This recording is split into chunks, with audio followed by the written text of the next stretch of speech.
Hello and welcome to The Drum. I'm Ellen Fanning. Coming up, general practice under pressure, why it's getting so hard to get into the doctor. We look at what goes into the price you pay for stuff at the supermarket and what's behind the cosmetic industry boom in Australia. Ouch, ow, ooh, didn't like that picture. Joining me on the panel, Health and Communications Manager at the Gender Centre, Eloise Brook. Lovely to meet you. Lovely to meet you too. New South Wales Liberal MP Michael Yabsley, former New South Wales Liberal MP Michael Yabsley. Very formal. Good to see you. In Brisbane tonight, columnist for Crikey and the new daily Madonna King. Always great to see you, Madonna. You too, Ellen. And in Melbourne tonight, infectious diseases expert Dr Kudzai Kanhutu. Hi, Kudzai. Hi. And you can join us on Twitter using the hashtag The Drum, and we're on Facebook. It's the end of week 3 of the federal election campaign, so of course we are at the point where the Australian Electoral Commission tells us about that candidate who nominated to run in 2 states for 2 different parties. If proven, that would be a breach of the Electoral Act. But here's the funny bit, his name will still appear on both ballots. It's been that kind of campaign. In case you missed it, the opposition leader is back in action, but his deputy has now gone down with COVID. But the government has had its own feverish moments this week, with confusion around climate policy, the ongoing Solomon Islands China issue, and alarming inflation numbers. So what do you answer, Madonna King, when people ask the question, who's winning? I think at this point, it's like Groundhog Day. We've almost could wipe out these 3 weeks and start again. I think I'd probably in Queensland prefer to be in Scott Morrison's shoes than Anthony Albanese. Scott Morrison spent the last week largely in Queensland, and it was his, I think, clever and maybe shallow use of language about, you know, valuing the country, and he doesn't talk down to people. And we saw it again last night when he was talking to Anthony Albanese about COVID and saying, you know, I had the energy to do 12-hour days and the like. And I think he's playing, I wouldn't say dirty, but I think he is playing harder.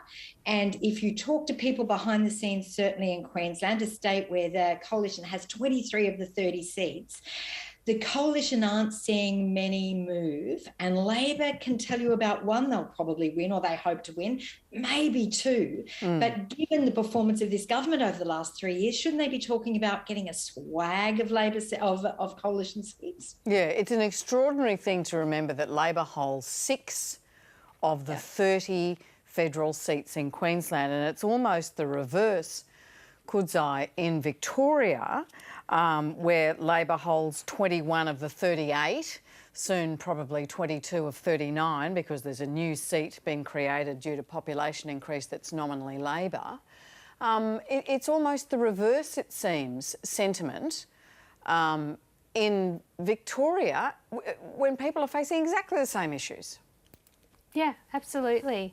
And I think a lot of what's playing into a lot of that sentiment is, you know, what is actually happening at ground level and the experiences that Victoria has had as distinct from some of the other states around the relationship not only with state Labor, but then how that has fed up the chain to federal. So certainly what I'm seeing on that, there's not a huge shift. And in this last week where actually Anthony Albanese hasn't been front of centre and is having to do a sort of a Zoom campaign, it certainly hasn't felt like there's been a significant shift of sentiment at ground level at all, which is interesting because I think one of the things that's been lacking or has felt lacking is that there hasn't been a lot of energy or vibrancy about this campaign as opposed to previous years where you felt like there's a momentum building and people are getting excitement and there's a real sense of contest or shifting opinion.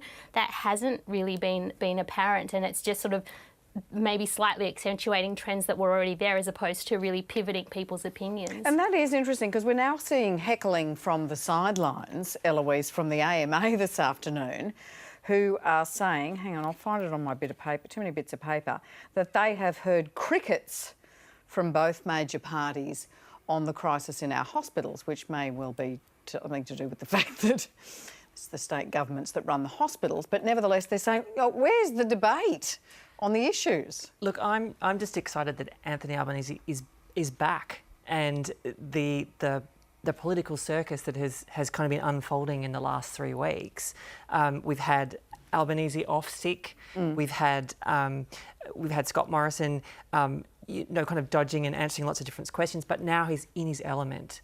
And whose element? Who's in their element? Scott Morrison is in his element. He is out on the hustings. He is talking to people. He is doing all those spots. This is what he's really, really good at. And I think we often forget that when he hits the tarmac and he's active, this is when he starts picking up voters. So I'm super excited to see what Anthony Albanese is going to do now that he's back. And it's kind of a story, right? Suddenly he's been out and now we've got the launch and here we go. It remains the case, Michael, that it's really still Labor's election to lose, the commentators will have you believe, just in terms of the numbers, and that it will be quite the task for the coalition to kind of get to the 74 votes, perhaps with a couple of independents that they could hang on to form government. Did Scott Morrison really capitalise sufficiently on Albanese's absence this week? I don't think he had to do much to capitalise on it other than be ScoMo on the hustings. And what Eloise said is absolutely true. Look, this guy is in his element. There are some politicians who are good campaigners. There are others who are the policy drivers. There are different skill sets. Campaigning, make no mistake, campaigning is a skill set. And what I'd say about the state of play so far is that the truth, we don't know. If the question is who is winning the election, the only honest answer is we don't know.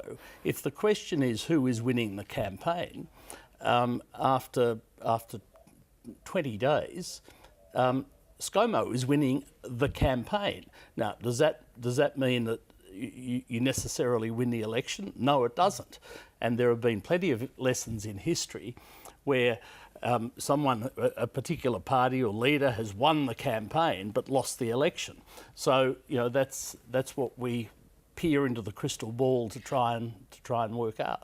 And also, Madonna, when you start to look at it at a more micro level, seat by seat and state by state, you start to see the sorts of pressures that are being applied and the sorts of different debates that are being had in different seats. How do One Nation and the Greens and other independents in Queensland force the major parties to have different conversations in individual seats?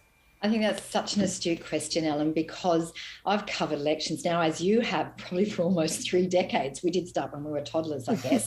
but often you can say these are the issues. And yes, cost of living is an issue. Certainly interest rates will be next week, housing affordability, climate change. But that's the national narrative.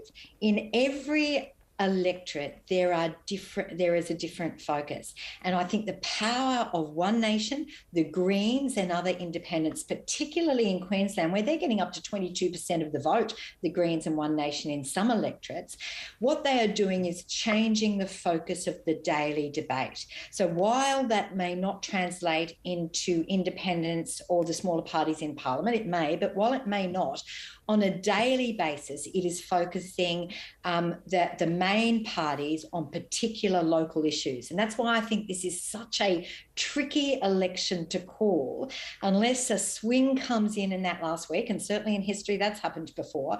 But it's really difficult to discern the difference in the debate in Longman, say near Brisbane, to the debate somewhere in North Queensland, because it's such a locally driven campaign, and One Nation and the Greens are leading that in many ways. That's interesting. And I was interested in the seat of Brisbane. So there's a sitting LNP member. So this is inner city electorate. Same as any inner city electorate. The Greens are in the ascendants, but it's held by the LNP. I looked it up. The most common non-English language in the electorate, Madonna, is Mandarin. Yeah. And so here you've got the debate about the Solomons. You've got the Prime Minister out again today saying that Sogavare is taking his lines from Beijing, or words to that effect. I mean, that may well play in other places, but I'm not sure it would play in that sort of 5% marginal seat of Brisbane. If you were going to look at one seat in Queensland, Brisbane is the one. And the reason for that is, yes, it was held by Labor. Remember Arch Bevis in 2010, and for the last 12 years, yes, it's been held by the Liberals. But the Greens have been in ascendancy, and if you translate their vote in booths at local election or the state election, you can see, and I think last time in 2019, they got 22% of that vote. But that is the seat, the only seat that I think Labor behind the scenes are now kind of got in the ticked box because they believe their candidate, she's a director at Deloitte, Madonna Jarrett, very good. She will have to beat the Greens though to get there. But I think that probably will be the first and maybe even the only seat that will fall out of the LNP hat. Yeah. Ellen, may I just make this point? I mean, I don't think it's overstating it for a moment to say that this is potentially the most significant shift in Australian politics that we have seen since World War II. What does that mean? What I'm saying is that there is a new third force in Australian politics, and we're talking about the Homes of Court, Greens 200, Teals, whatever they want to call themselves. And you think that's real? Because at the beginning of the campaign, everyone was saying, no, listen, you're going to get excited because there's these independent candidates and it's a bit boring covering the Coalition and Labor, but don't be, they're just a little bit of razzle-dazzle on the side, and don't be seduced by them in your coverage. So did we get bored, or is it a real force? Well, look, my view is that it is absolutely real. And what Madonna is saying about the Greens, of course, is absolutely the case. But bear in mind that apart from Adam Bant in the lower house, that has really been their only showing in the House of Representatives. I think potentially we are looking at a swag of independents entering the House of Representatives. Would you care to put on the record which one? No. It's probably best if I don't. But we know there's value you member of the Liberal Party. They're standing the in. card there. You want to keep they're it? They're standing in. Look, I mean, I know that election campaigns are often you're meant to tread gently. I mean, I don't actually go along with that. I think it's better to call it as you see it, and how I see it is that potentially I think we are looking at very, very major changes. They are standing in 20 plus seats. These seats are carefully targeted. I'm certainly of the view that they can call themselves independents for all they like. I mean, the evidence suggests otherwise. I mean, the term independent is a very benign, cuddly term, which I think is something of a charade. Why would that matter? Because people out there listen to these labels in the same way as they listen to Liberal and Labor. The word independent is a very loaded, cuddly term. Okay. Kudzai, the thing that has hijacked the election, if I may, is potentially reality. So that inflation figure this week of 5.1%. Next week, we're liable to see the Reserve Bank of Australia increase official interest rates, which will flow through, no doubt, to bank interest rates. And the week after that, we will have the wages figures, and we already know that wages are trailing behind the level of inflation. So the amount of money you take home in real terms, everyone's getting a pay cut. Are you starting to see that stress, that real human stress, come through in the patients that you see? Absolutely, but it's not a case of it's something that we had never seen before. So pre-pandemic, working in a lot of the healthcare services I work in, it was very apparent that people were under economic and financial stress beforehand. What has changed is really individually, people's circumstances have changed in really peculiar ways. So there are some people who've been able to have more savings, and that's sort of a general trend, but it's what they then spend their money on after, now that they're sort of coming out of the pandemic. What are people spending that additional disposable income on? Through to the people that we know never had any disposable income, where coming for a clinic appointment was always going to be stressful because it's time away from work. There's transportation stress, there's childcare, stress around how do I actually manage my life. I think the one thing that has stood out in the pandemic and where we're emerging from now is really the way that we've had to respond and up our ability and skill set around detecting what financial stress looks like across the spectrum. So once upon a time, we'd look for your classical, homeless person, where it's really destitution that you're looking for, markers of destitution. Now what we're having to finesse is how do we detect financial stress in somebody who you'd term as middle class or, more, higher income bracket, and really teasing out what that looks like. And often in people who have been used to having money and have lost it, it doesn't manifest as destitution. They've still got their home. It can actually manifest as what we'd class as behaviours of concern. So people who are obstreperous or difficult to engage with. And when you actually lift the hood of that distress, it's a conversation about financial distress, and how different people express their financial distress is, I think, one of the challenges we've had in our healthcare delivery is how do we get that nuance and actually pick it up in different people who don't represent as your classical, person experiencing financial distress. Thank you for that insight. One of the government's most consistent lines is that they provide the best economic option, pointing to the current unemployment rate. For example, Wednesday's inflation results, as we say, puts that line under some pressure, reinforcing as it does the low wage environment and the likely impact on interest rates, although the Treasurer is at pains to point out that international pressures are at play there. Well, one of the quickest tells for inflation is groceries. Same basket of goods, much higher price. David Taylor has a look at just how that works and why you end up bearing the cost. Every product in a supermarket has a price.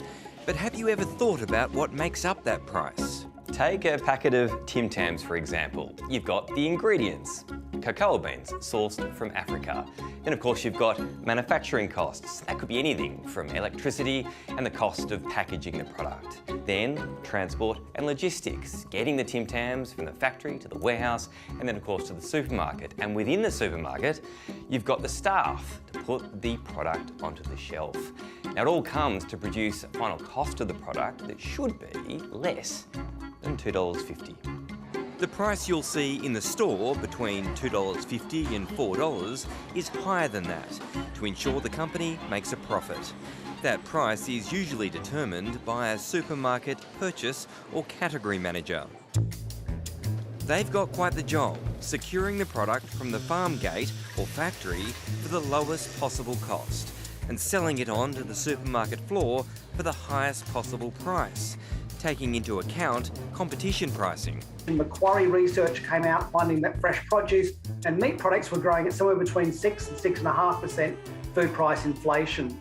So when that shopping dollar seems to be going up $8 or $10 every week, it's a combination of things. It's dry groceries, it's bakery products, it's meat and it's fresh produce. The final cost the supermarket category manager accepts comes about via two main ways.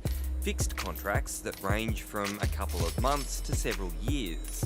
So the first way retail prices are set is through negotiation between a retailer and a manufacturer or a supplier of those goods. That contract might be 12 months, it might be up to 5 years. While other agreements with suppliers can be week to week. So basically how much product's coming into the market at that particular point in time, a negotiation is made between selling agents and buying agents to see what the price will be set for the day. But the price of a product you see on the supermarket shelf needs to satisfy one group of people first and foremost, the company's shareholders. During the height of the Omicron outbreak last year, supermarkets had a heyday. Elevated prices and record demand in their stores amid panic buying saw the share market prices of both supermarket chains at or near record highs. And that naturally gets to a point where shareholders say, well, we want better return on our investment. You need to do something with either your costs or your retail price. It makes you wonder if prices really need to be as high as they are.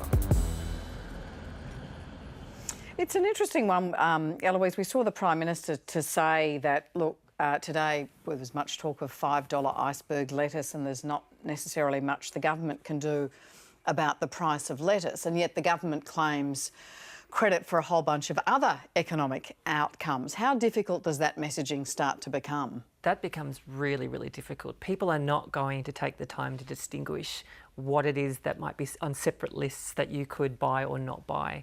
I mean, the attention span, as important as elections are for some of us, I think for the great majority of people, the messaging has to be straightforward. It has to be clear. It can't be, we're good on this, but we're not good on this. It opens you up for more attack and for contradiction, which I think that the Prime Minister, this is something that he has to be very mindful. Is it a bit tough to have it both ways, Michael? The inflation, I mean, regardless of reality, the inflation is as a result of at the petrol bowser of what's happening in Ukraine. Fruit and veg, that's probably a bit to do with drought and all the rest of it. The cost of building materials going up, well, that's supply chain shortages as a result of COVID. But is the electorate really going to sit down and listen to all that, or they're just going to go, how much for that thing that used to cost me 110?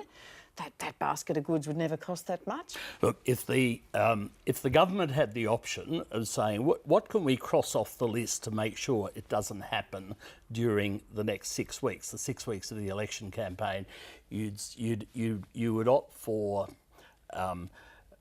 keeping inflation low and not having an interest rate rise. Now, the two things, those two things on the wish list are not about to be granted, and people will cast their votes against the background of both of those wallops taking place, assuming there is an interest rate rise, and that's the way it's heading. Is that controllable? No, it's not. It's not, and it's really one of the strengths of Australian economic management that those things are not within the gift of government. That is, despite what Clive Palmer's United Australia Party says, that they'll guarantee a 3% interest rate. Presumably, you'd have to have a whole bunch of blokes in reflecto sunnies and military uniforms going down and taking the Reserve Bank board hostage and saying, "We've got news for you guys." As Eloise and I were just saying, I mean, Clive Palmer with his $200 million war chest is capable of saying anything, and he does say anything. I don't think he's going to see a seat for his $200 million. And frankly, we should be very thankful for that. I mean, I think this is You think Australians have seen through him now? Oh, look, I think this is about the most alarming example you could imagine of democracy for sale. It's just that Clive is a bit of a nutter. But he might deliver votes for the LNP. Well, yeah. Look, I agree. We're getting off the topic. Margins. Yeah, we're getting off the topic. Madonna, this is a bizarre moment, and it's a tough one to cover because we have this inflationary environment, but it's essentially on the supply side, as we've said. Ukraine, COVID supply, that's what's driving up the cost of wood for every house and all the rest of it. And all an interest rate rise is going to do, necessary though the Reserve Bank of Australia may deem it to be, is make the cost of living even sharper, make the squeeze even worse for people who are already experiencing a squeeze and are already potentially reducing their expenditure as a result. Yeah, the winner of next week will be the person who is able to sell their message. So the coalition will be selling the fact that we are the better economic managers because the economy is strong. That's why the inflationary impact we're seeing, that's why we've got to have interest rate rise, for example. The Labor opposition is going to do exactly the opposite. Is this the first step in a stairwell of interest rates?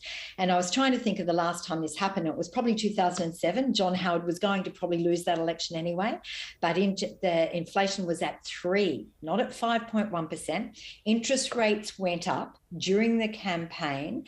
John Howard came out and apologised. Well, I don't think that's going to happen next week. And he ended up losing the election, although I think it wasn't on the interest rates. Scott Morrison is good on the messaging.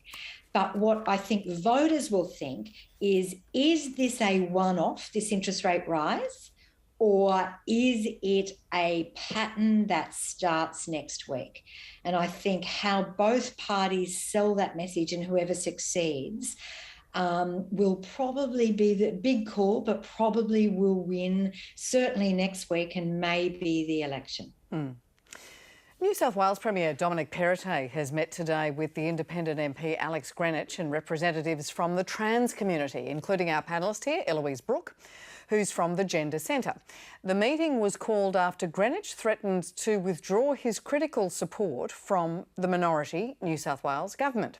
Now, that was in response to this comment from the Premier, which in turn was in response to the criticism of federal Warringah candidate Catherine Deeves for her comments relating to transgender children. My personal view is that when it comes to competitive sport, that young girls should compete against young girls. I think we should have a common sense approach to it and approach the issue in a sensitive way. That's exactly what I said, and I believe my views are more in line with fair-minded Australians than yours. Independent MP Alex Greenwich then said he was considering whether to continue to give the government his support for supply.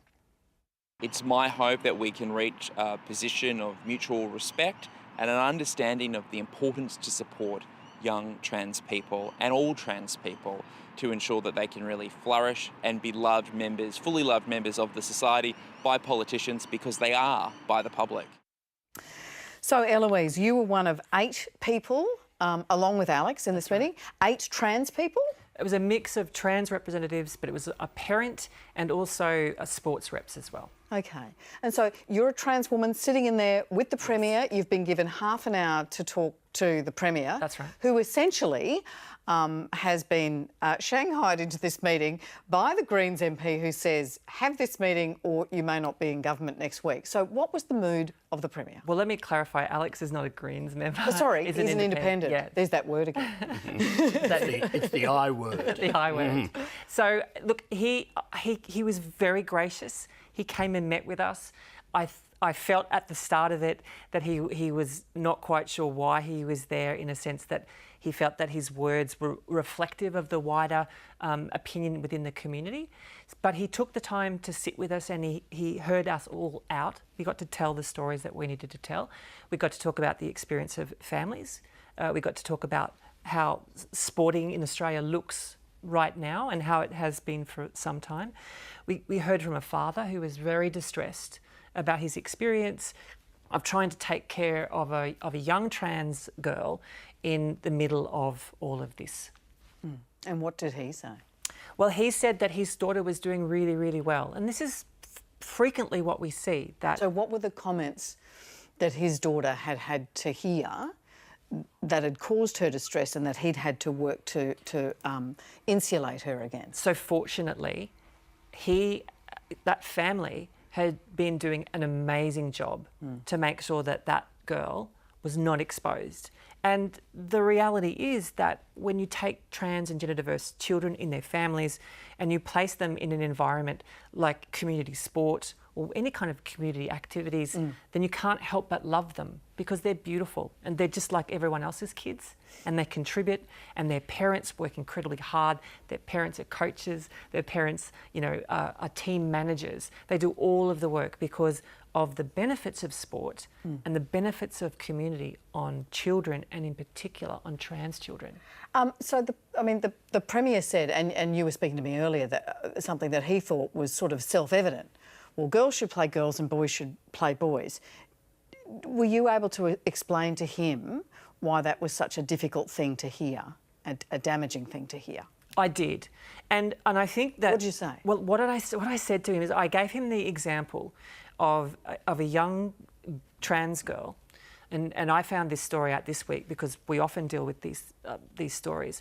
Her mother told us at the Gender Centre that she had been taken home from school because she'd been approached in the schoolyard by some other kids who basically told her that she, because of the words of the Premier and because of the words of the Prime Minister, that she didn't deserve the same respect that everyone else had. And then they beat her up. So I made it really clear to the Premier that his words, even though he had no intention of causing that to happen and that it's not his fault, but the effect of his words was to allow these kinds of behaviour within the community. So your Gender Centre, or the Gender Centre, is often the place that is the first port of call for families, for schools, for trans individuals. So you're speaking with that authority. Did the Premier accept that his words had that effect? We didn't get to a point where he necessarily apologised, but it was very clear that he was taking it seriously. All of the people in that room, with their very particular expertise, were able to illuminate an aspect of trans lives, sport, families for me, and some of the other reps as well. And he got a much more complex picture of what families face. And did you watch him change over that time? I did. Like I think I mentioned that to start with, he felt like, what am I even doing in this room? I like trans people, this is not an issue. And then for him to understand that this was far more complex.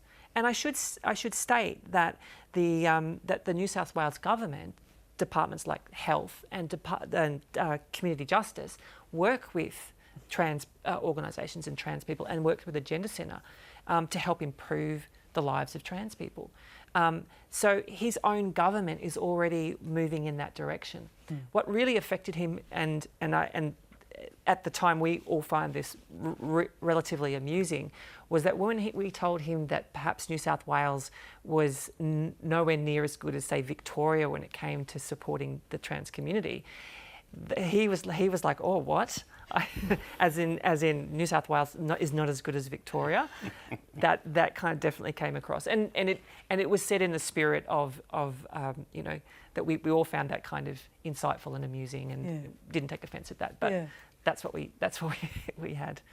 Kudzai, there's been a lot of debate, and I sort of have watched Tracy Holmes, our wonderful sports expert really here at the ABC, sort of bemused, saying sports had rules around all of this. The IOC's grappled with this issue, but because it's in the news, let me ask the dumb questions, right?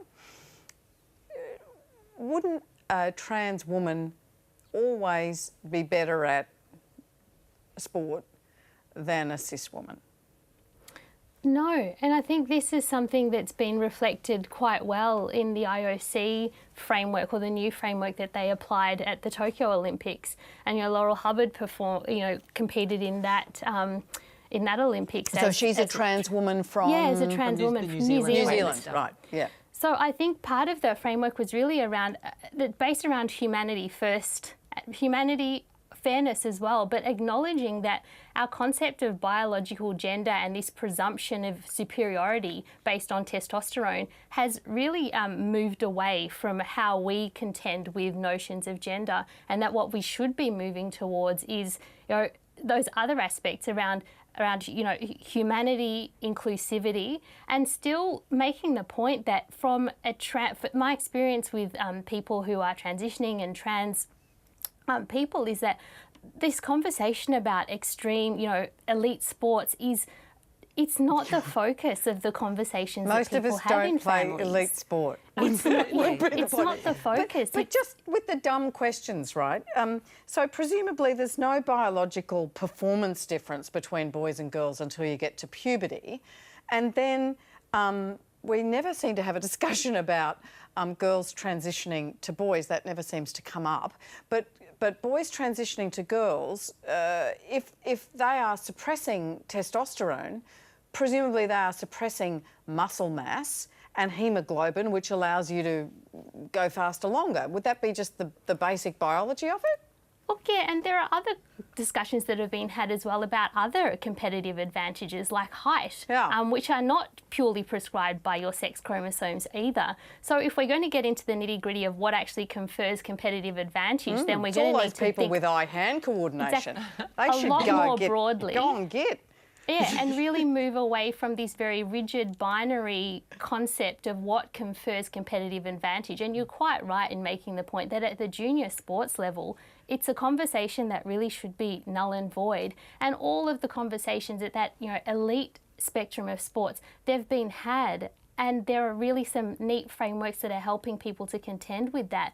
But where we seem to be focusing the conversation at that junior level, it just seems a really kind of redundant conversation. And I would be really remiss to think that there are children that are missing out on social connectivity and, the enjoyment of sport and community, because people have these sort of misguided concepts of some sort of natural advantage that is conferred by chromosomes alone. And the other thing about sport that we see, in our community fields, when that we take our kids to play sport on, we always come across that team where, they're 11 and 12-year-olds, and maybe there's a bunch of 11-year-olds who are 4 foot nothing, and there's a couple of them who are maybe 5'5" and heading up.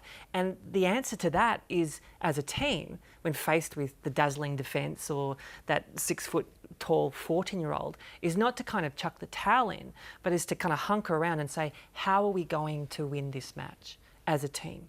You either win it or you lose it. But that's the importance of sport, and that's that communal importance, that win or lose, you do it with other people and you learn how to do it, especially for kids. Now, if you exclude trans young people and children from the benefits of sport, then the knock-on effects are terrible for mental health. They need to be on those sports fields, and they contribute. Madonna, you are forever talking to young people, and you've got a book coming out where you've interviewed 1,000 girls. Talk to me about what they think about these sorts of issues. Yeah, what beautiful comments previously. 1,000 girls, 16, 17 and 18. And I wish this wasn't a conversation about sport and transgender, because in our schools and in our homes, this is a much bigger issue. Now, only 1.3% of the population are transgender, but the experts I spoke to said up to 15% of girls, and this is girls to boys, 15% of girls who are 16, 17 and 18 are looking at their gender, trying to work out who they are, exploring who they are.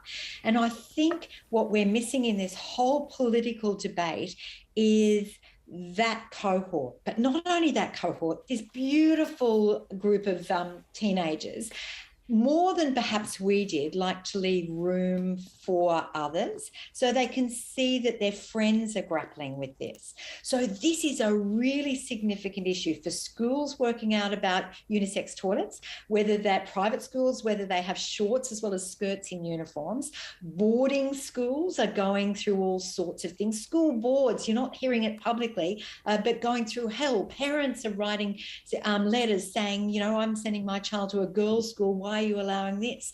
And what all this is forgetting is that a significant chunk of our girls, and presumably boys, but my research isn't a girls, are going through hell. And their parents are going through hell trying to work out what to do and how to guide them, and whether this is acceptable or it's not what their grandmother would have thought. So how do they think? And in reducing this to something that is about sport, which is just ridiculous, we are adding to the mental health legacy here, and we are not discussing this as a real issue. And to be honest, Eloise, I think you are so lovely saying what you said about the Premier, but I really don't think the Premier, the Prime Minister in his comments, or almost any politician I've heard actually understand the role of gender identity in our teenagers now. Now, most of them, all except for 1.3, will decide that they are not transgender. That doesn't mean they're not going through that process now and wanting guidance and help. And to turn on the television or listen to the radio and hear our politicians talk in the way they do, how do they feel? How do their parents feel? How do schools take guidance from that? And better for our teenagers. I was going to say that. I'll get off my high horse now. No, good on you. I'm so passionate because you've talked to so many kids about it, and you've really truly listened to them, and I think it's wonderful that you advocate like that. I talk to girls who are Googling how to become a boy late at night so their parents don't find it. Girls ringing psychologists trying to get in because they don't know how to have that conversation. And as adults and as policymakers and as medicos, isn't our job to actually help them? And the whole debate is doing anything other than that. Eloise? And the load that's placed on families in New South Wales, and I can speak about New South Wales, is immense. So the Gender Centre last year supported 334 families with specific casework support. And of those, 67 of those families was on suicide watch. That means that one of those parents is at home all the time to keep an eye on that young person. That can go on for years. The strain that places on that family unit when your income drops to just one or two part-time, plus the strain upon the relationship, plus the airwaves being filled with hateful anti-trans rhetoric that we continue to see. This is the third week of the campaign, and families are doing it really tough. Michael, it seems that the issue becomes a proxy for fairness. You know, what's fair on the sporting field? And that there ought to be rules in society that ensure common sense is a word that keeps coming up, and fairness is a word that keeps coming up. And I wonder, is that a proxy for, I mean, this trans issue is so unlikely to affect 90% of, 99%, 98% of people. Is this a proxy for something else? Look, I get what you're saying about common sense and fairness, but I would put something higher than either of those, and that is empathy. I mean, if you track back 3 weeks ago when this whole sort of meltdown in the context of Australian politics happened on the trans issue. But can I just say, this Catherine Deves was deliberately chosen and her views were known, right? So candidates are chosen for their values and their record in a way that means I'm happy to have that person and I'm happy to have her views advanced. So it's no surprise that we're having this conversation. No, that's not a surprise. It's not. It was not deliberate. A surprise. It was deliberate. Yep. So what is that about? Is it trying to trigger this broader conversation about political correctness and fairness and common sense? What is it whistling to somebody else? All I would say in relation to Catherine Deves is that her language has no place in this discussion. You could treat it the easy way and say it was a bad choice of words, but I think is there another way to say it? Well, is there another way to raise that issue in a federal election? Because is it really about tone and how she formulates the sentences? I think it was a bit more than just a couple of misspoken or bad. Oh look, I agree, and it was targeted, and that's why I'm saying you could be gentle and say bad choice of words. It was more than that. It was worse than that, and I'm saying there is no place for the sort of language that she used. And I think what comes, but you know, these things do actually provide some learning experiences for people, and Eloise must be, you must be dealing with them a lot. The truth is that this is for a lot of people who are involved in public policy and politics, something of a brave new world. And it shouldn't be, and a lot of learning has to be done in short order to make sure the sort of offensive things that were said are no longer part of our vocabulary. It's more than offence, though. I hear what you're saying, and I acknowledge that learning is important. But it's more than just people taking offence about things. These are people, these are families, these are a community, my community, which is under load, and it just essentially wants to be able to do what everyone else does without having the kinds of hurdles placed in our way. So. Offence is a word perhaps when we have a disagreement about ideas. I don't believe this is a disagreement about ideas.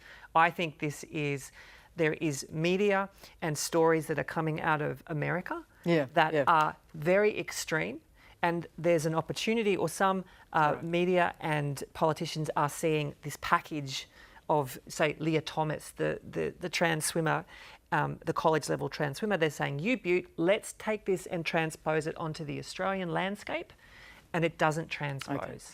Okay. Just a final question, and it seems flippant, but it's not.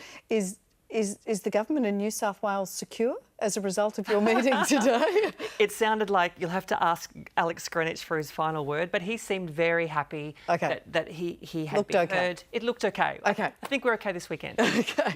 And if this topic has raised any issues for you, please call Lifeline 131114 or Kids Helpline on 1800 55 1800. You're watching The Drum, and with me on the panel, Health and Communications Manager at the Gender Centre, Eloise Brook, former New South Wales Liberal MP Michael Yabsley, in Brisbane, columnist for Crikey and the New Daily, Madonna King, and in Melbourne tonight, infectious diseases expert Dr Kudzai Kanhutu. Have you tried, are you right, Michael? Yes, yeah. Have you tried to get, you can't cough like that in Australia anymore. I mean, what did we used to say? That we used to cough to cover a fart, now we fart to cover a cough. Am I allowed to say that on the telly? I just did.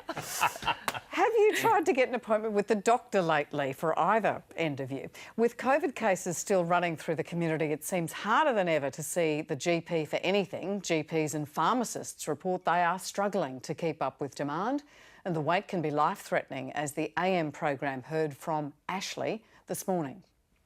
Quite sudden, and we thought, we'll get him a doctor's appointment, and they were weeks away. Not that I thought he was ever going to take his life, but the very next day. So I was right, he did need help, but we didn't think it was going to come to that. Just in the past week, 4 major Victorian regional hospitals issued code yellows, which signal an internal emergency with delivering services. And an investigation is underway into the death of a 72-year-old man who died in an emergency department bathroom after waiting 3 hours for help.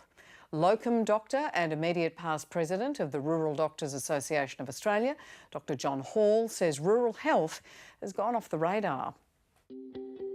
So we have doctors that work in emergency, the same doctor then delivers babies, does caesarean sections, and the same doctors provide anaesthetics or put people to sleep for procedures. And often it's the same doctors who are providing community general practice care in the community as well. I believe, and the Rural Doctors Association believe, that it's a basic human right that communities have access to emergency care, cancer care, birthing, and good quality general practice. In the last 20 years, there's been over 150 rural maternity units that have closed. That means across 150 sites, you can no longer have your baby in community. The babies still keep coming. So in these communities, you end up with babies being delivered in a hospital with no midwives, with no operating theatre, with no services to manage some of those difficult and often early or preterm unexpected births. We've seen poor outcomes happening because of it. There are models of care popping up around the country now where some of the care is being provided by telehealth. That's better than nothing, but it doesn't replace hands on the ground. You can't give someone CPR over the telephone or video. You can't intubate someone or put them in an induced coma over the telephone, and you certainly can't deliver babies over a video conference. Kudzai, we'll just quiz you on this if we can. Why is this not an election issue when everyone's talking about it? It should be, and in many respects from medical circles it is an election issue, because this is not a topic that's new, and a lot of the factors that were unpacked there in terms of the stresses of working in an area where you don't have sufficient supports within your organisation to actually deliver care are chronic. They've been there for decades, and there's been various policy moves to try and address that and try and recruit and retain people into rural regional practice, as we should. But a lot of the factors that are making people not stay or not allowing people to actually end up there haven't changed, and that starts upstream. I myself chose to do 1 year of my training in rural and regional New South Wales, and through that experience I saw that actually a lot of medical courses upstream, you don't get much exposure to community general practice, let alone rural and regional. And yet when we look downstream at the sorts of people who end up choosing to stay, it's people who've had experience and exposure when they're training and know the richness and the reward that comes from having that connection to community and finding a place within a community and actually making that long-term contribution. But there's a real mismatch at all stages of the medical profession around encouraging people to stay, and then the realities and the practicalities which perhaps weren't alluded to as much there around if you are a rural general practitioner, the business models are no longer viable in a lot of instances. You can't actually make do and work and have a reasonable work-life balance with the kind of sort of Medicare rebates that you can hope to obtain if you're setting up business there. Yeah. Well, all those video calls we made during the pandemic have apparently left some people feeling increasingly image conscious. And that low self-esteem is fueling a cosmetic surgery boom, apparently, in Australia. The industry is now worth $1 billion a year. And treatments like Botox and derma fillers are becoming more and more accessible and affordable. A new RN podcast called Face Value has had a look at what's driving the growth. You know, watching the Kardashians, like I feel like you can kind of just assume they were like surgically enhanced, and I just thought they were so gorgeous. So I think that's when I started like realizing, oh wow. So I'm Kylie's age and I pretty much watched her evolve, you know, turned 17, 18. That's when she started like physically changing a lot. And I think that was like, oh my God, like this is so cool. And that's pretty much why I got my first meal on my lips when I was 18, because like it changed her look entirely. And I was like, I need that. ABC journalist Siobhan Marin fronts the podcast and she joins me now. Thank you so much for being here. Siobhan, I remember the global financial crisis, being in Manhattan and somebody saying to me, all these middle-aged men in finance are getting fillers and all the rest of it. Has Zoom just caused another resurgence of all this? It's funny you mentioned that because I do think older generations, middle-aged, 40s up, etc., there's a bit more keeping mum about the situation as to whether you've had work done. But amongst younger generations, they are way more happy to share what they have had done on TikTok and other platforms. But yes, if we're talking about video conferencing programs like Zoom and Skype, they've actually messed with our minds. You know, you're always on all day, you're like doing your meetings, but you can see yourself in the corner, right? And so you're looking at yourself in this probably an unflattering angle, you know, the camera up is... your nose. Exactly. And you keep moving it and thinking, would more light help, would less light help? And you just look dreadful. But then you turn the camera off and they say, what's happened? And you say, it's broken. It's broken, I'm sorry about that. And you're just E on the screen. I think that's a good idea to go with that. I haven't tried it, but maybe I will now. But yeah, essentially, it's not a flattering angle. You probably have bad lighting in your house. And so you're seeing a distorted version of what you actually look like and thinking, oh, I don't look great. It's something that a Harvard professor, Shadi Korosh, has actually coined Zoom dysmorphia. And it's leading to a lot of people wanting to get work done, in particular anti-wrinkle treatments like Botox, because also when we're looking at screens all day, we're squinting a lot more. And you don't do that when you're looking in the mirror, right? Michael, I don't know about this. I only ask because we're much the same age. Shall we try that? You try first. Well, what do you think, Ellen? Should I? I don't know. Pull harder. There is more chance of Clive Palmer becoming Prime Minister than me having that done. But I do that every now. You know, it's almost embarrassing to talk about, isn't it? You wonder. You wonder. But tell me the story about your mother. Will she mind? No, I don't. I don't think so. No, look, I was thinking. Would she think it was funny, or would she be horrified? Too late now. We needn't worry about that. Look, when she was in her mid 60s, she decided she was going to get rid of her turkey's neck. You know what? It's gobble gobble. Which is, I guess, it strikes me as something that happens more to women than men. I don't know about that. I've surveyed this pretty closely, and I think that's the answer. And look, I remember being horrified. This was up in the country. I'm from Lismore, and she said, in a quite a pointed way, this is what I'm going to have done. And I thought, oh my God, yeah. She went ahead, And it was a fantastic success. This was all she had done was that the removal of the turkey's neck, and she looked fantastic. And so that, I guess, was my first and really only experience of cosmetic surgery and what might happen, which is why I do that every now and then.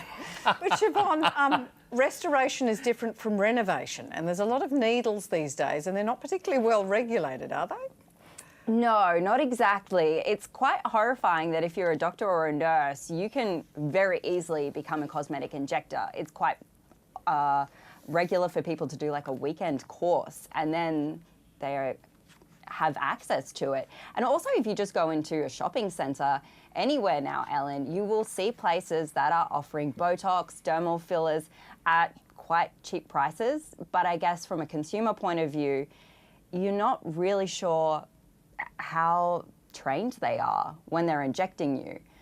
So it is quite scary. I haven't actually heard or gotten too much into the turkey surgery that's been mentioned, but that's interesting. Just before I go to Madonna, can I be really rude and get you to frown? Siobhan, how old are you? Frown, go on, frown. Yeah, she's clean. Madonna, share your weekend beauty regime with me, doll. I'm still getting over Siobhan saying, the older generation, those people over 40. I took that badly too. Yeah. I took that. So I plan to shave my legs and get rid of the roots of my hair. That's probably about as far as I go. But, it is such an important issue. Snapchat surgery is something that Siobhan would know about too. Young girls putting a filter on their phone, going into a plastic surgeon and saying, can I look like this? And doctors in America have for now several years just pleaded with people to turn their bloody phone off. And we need to do the same thing here because the same requests are being made of medicos here. Kudzai, you've got 1 minute to talk some sense into us. Well, I think the most important thing, and there's a trend in the UK towards this, is that women, girls, men all need to start appreciating what actually goes behind some of this magic of people looking the way that they do. And once you sort of lift the lid on what it actually takes, I hope it might restore some normalcy about what a normal face and what a normal body looks like. And that should be the goal, that people can actually accept what they got out of the box and learn to get more comfortable with it so that they don't feel this pressure to look like something that's either unattainable or just taken huge amounts of money, time and effort to achieve and then obtain, and sometimes with some questionable practices and that ability to actually follow up over time what the long-term impacts are for your body. And just get used to your factory settings. It's not all that bad. So botulism in your face, fillers in your face, is there any risk on that? I worry that doesn't seem like a very good thing to do, Kudzai. That seems a bit dangerous, does it? Well, look, Botox is actually something that's been used in medical practice for quite some time. Okay, so neurologists use it, rehab. The fillers are problematic for me because not only the practitioners who supply some of the fillers and some of the processes that go into determining what's safe and where in a group of people that are often quite, don't have the benefit of really informed choice. So big question mark there. Siobhan, thank you for coming on and inspiring that conversation. We've forgiven you for your comments about the over 40s. You've got 5 seconds if you want to say something. Quick. Oh, please don't be offended by that. I think you all look beautiful on the panel. But there's a lot of interesting issues that we do explore in the podcast. All right, we look gorgeous. Good night.